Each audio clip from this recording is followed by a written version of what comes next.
At magandang hapon po. This is our Dark and Light Side episode 209. So tignan natin, no? Saan galing yung mga problema? Kanino nag-ugat yung problema? Sino yung sisisihin sa problema? At paano solusyonan ang mga problema?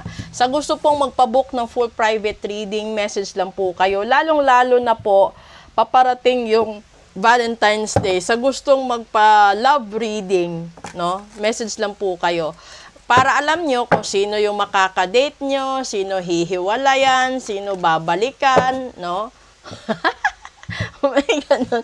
Oh, iba kasi yung full private reading kesa general reading. Okay? So, kukuha tayo dito ng tatlo. Una, na problema. Page of Wands. Pangalawa, Knight of Cups. Hala. And pangatlo, Five of Wands. Conflict. Nako, talagang conflict. Alam mo kung bakit? Kasi ito yung involve yung dalawang tao.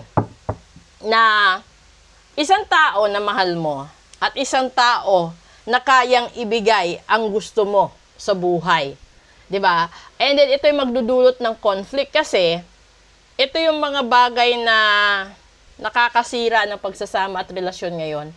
Kasi walang magagawa yung ilang taong pagsasama kung may isang tao na susulpot sa buhay ng mahal mo na kayang ibigay ang mga bagay na hindi mo kayang ibigay sa kanya. At ito yung magdudulot ng conflict. Tignan natin dito Ano-ano ba yung mga conflict na yon? Ito pa. Page of Swords, katotohanan. And the Moon, mga Marites. And hala, the Page of Pentacles. Ayun na nga ba talaga? Lahat na ng page dumating na. O, di ba? Lalabas kasi yung katotohanan eh. Kahit marinig mo sa ibang tao, lalabas at lalabas siya, lalong-lalo na dito. Kasi may mga binibigay na pera, may binibigay na regalo, may binibigay na kung ano-ano. So, magkakaroon talaga ng conflict. Kung ikaw ay nasa ganitong sitwasyon, no, at hindi mo alam kung paano piliin, sino pipiliin, paano lusutan ang problema, magpabook ka ng full private reading. Kasi, makikita naman yun sa sarili mong vibration, kung sino sa kanila ang pwede mo talagang piliin, kung sino sa kanila ang pwede mong i-let go, paano mo i-let go, at kung kailan mo i-let go. Kasi sa ganitong sitwasyon based sa mga clients ko, hindi naman kasi lahat ng tao na maka-afford magbigay, no? Magbigay ng mga material things or money is deserve nila ang pagmamahal mo. Kasi minsan doon ka pa napapahamak eh. Sa buong akala mo, ito yung tao na magbibigay o aangat sa buhay mo. Pero hindi mo alam, ito pala yung taong papatay sa'yo. 'Di ba? Merong taong totoong nagmamahal sa'yo, hindi naman siya gaano kayaman, hindi rin gaano ka-posible, di gaano ka-gwapo, or di gaano kaganda. Pero totoo. Genuine yung yung nararamdaman niya sa'yo. At dito mo kasi makukuha yan eh. Lalabas ang katotohanan. So, bago ka gumawa ng isang conflict, isipin mo may katotohanan na lalabas. Hindi lang sa mga bibig ng ibang tao, kundi sa mga bagay din. Kasi yung taong nagbibigay ng mga material ng pera, makikita talaga yon na siya yung nagbigay at kaya gumagaan at napupuno ang sarili mo at natutuwa ka, nasisiyahan ka. Pero, ang naidudulot nito is conflict kasi darating sa mahal mo na may nagre-regalo, may nagbibigay, may ka-date ka, may ka-chat ka, 'di ba? And then dito papasok yung mga tsismosa, yung mga tao sa pamilya mo, mga kaibigan mo, kapitbahay mo, tsaka yung mga tao na katrabaho mo. Kasi minsan, yung nakakagulo is katrabaho. Halimbawa, magkaiba kayo ng company. And then hatid sundo mo yung tao. And then, sa bandang huli, nasisense mo parang may kakaiba.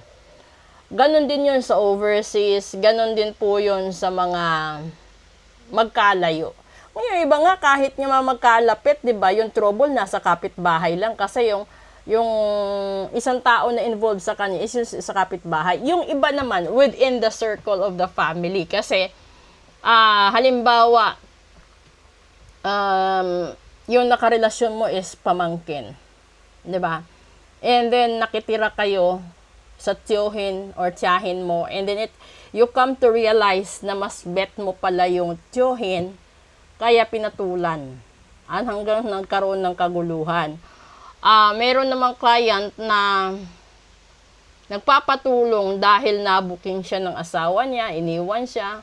Meron din namang husband na nabuking yung asawa niya na nakikitagpo sa ibang lalaki, pilit niyang iniintindi, pero sa bandang huli, siya na rin yung umiwas, siya na rin yung umayaw. Dahil hindi na rin niya siguro kinaya yung paglalapastangan sa kanya ng wife niya. May mga ganung lalaki din. May mga lalaki siguro na basagulero pagdating sa ganitong sitwasyon. Pero may mga lalaki din na ayaw ng gulo dahil iniingatan niya yung mga anak nila, iniingatan niya yung estado ng mga magulang at kapatid niya. And at the same time, para sabi niya, meron sa client ko ito mas gugustuhin ko na lang po ma'am na hiwalayan siya, na wag nang idaan sa away kasi makikita ng mga anak namin. Ganun. May mga client akong ganyan. Pero nakakaawa lang, di ba? Tapos, meron namang mga wife na harap-harapan niloloko ng husband, nagpapaka-martyr dahil mahal nila. Meron din namang mga, ang dami kasing sitwasyon eh. So, kung iisipin natin, hindi lang kasi isa, hindi lang dalawa. Lalong-lalo na mas mahirap kung yung kasama sa involved ng pamilya is yung mga anak. So, kung sa ganitong sitwasyon, yung gagawin mo, huwag ka nang maglagay ng tawag nito. Yung ibang tao, kasi kalimitan, nagkakaroon ng mas malalang conflict kapag may ibang taong nakikisawsaw. So, ito yung pinakamalaking conflict this is the 5 of Wands. Argument, betrayal, negative comments, at saka yung mga, lahat-lahat na ng chaotic na mga acts meron doon. So, advice sa lahat-lahat, kung ayaw nyo itong mangyari at kung gusto nyo malaman kung ano yung mangyayari sa inyo bago mag-February 14 or bago ang bukas na araw, pa-reading na po kayo ngayon din. Kasi, mas mainam pa rin may basihan kayo sa mga mangyayari sa susunod na mga araw, sa susunod na mga buwan. Kasi meron din mga clients na nagpapa-reading buong taon talaga. So, medyo mahaba-haba yun. Isa-isahin namin kada buwan eh.